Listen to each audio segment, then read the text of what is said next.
So, most people over a certain age know this kid's face. This is Henry Thomas. He was the star of E.T., and at the time of that movie's release, he was 10 years old. He was also the star of another one of my favorite childhood movies, Cloak and Dagger, in 1984. But do you remember a lesser-known movie he did in 1986? Well, that's what I'm here to talk about today.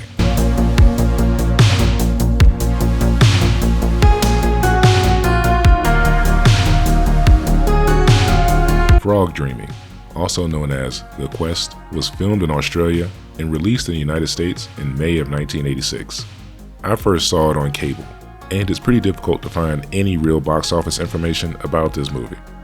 So what's it about?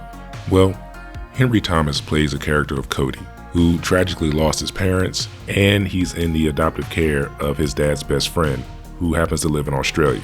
Cody seems to be highly intelligent and motivated. He likes to tinker with things and build things.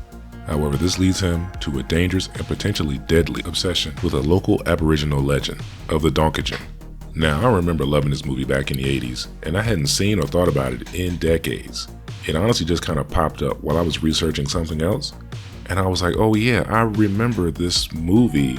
Now I want to watch it again. Turns out it was available for free on Tubi, so I sat down and watched it, and I gotta admit, it's still a pretty enjoyable experience. I mean, there were a few scenes that made me raise an eyebrow or two, but that can be forgiven for the time when this movie came out and where it was filmed. I'm honestly not sure how I forgot how often they mention Lost tribe of black fellas. Where are all the black fellas? Blacks never come anywhere near. I don't know. Blacks got a lot of funny ways. Black ghosts? So us the blacks. Questionable dialogue aside, this is a pretty good adventure movie. Cody discovers the Donkegin in a flooded abandoned quarry. His curiosity is the best of him, and he wants to find out if the creature is real or if there's something else behind this.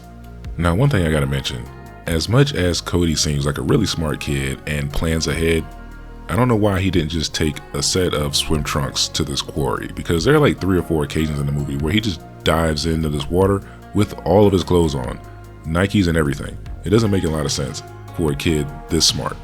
All of the other kids in this small town, and seemingly most of the adults, really like Cody, and they really support all the stuff he does, including his quest to solve the mystery of the Donkegin.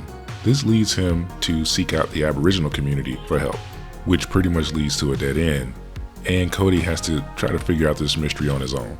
There aren't any real villains in this movie either. I mean, unless you count the father of his girlfriend, who really isn't a villain. He's really just a concerned parent. I mean, any parent would have an issue with their daughter being with a boy who does some of the things that Cody does in this movie.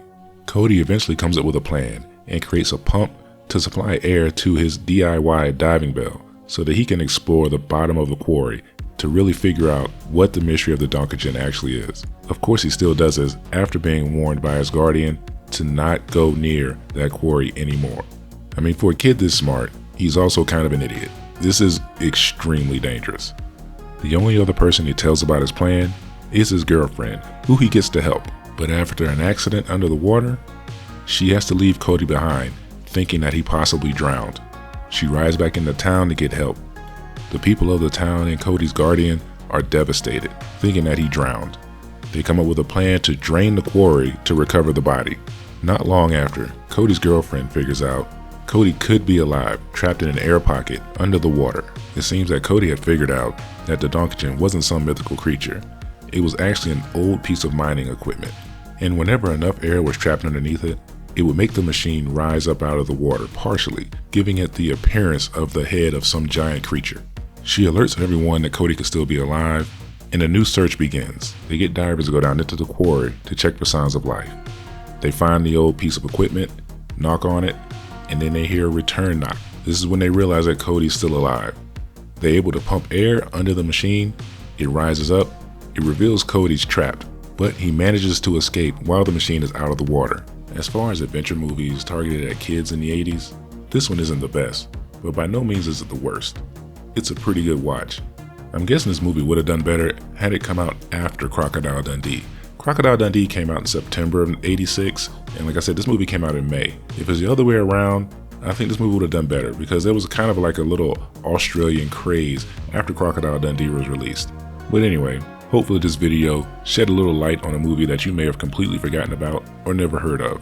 And like I said, you can check it out for free on streaming. It is available on Tubi right now. So yeah, give it a watch, especially if you haven't seen it in 30 plus years like me. Don't forget to hit that like button, subscribe to the channel if you haven't already, and I'll be back soon. Thanks.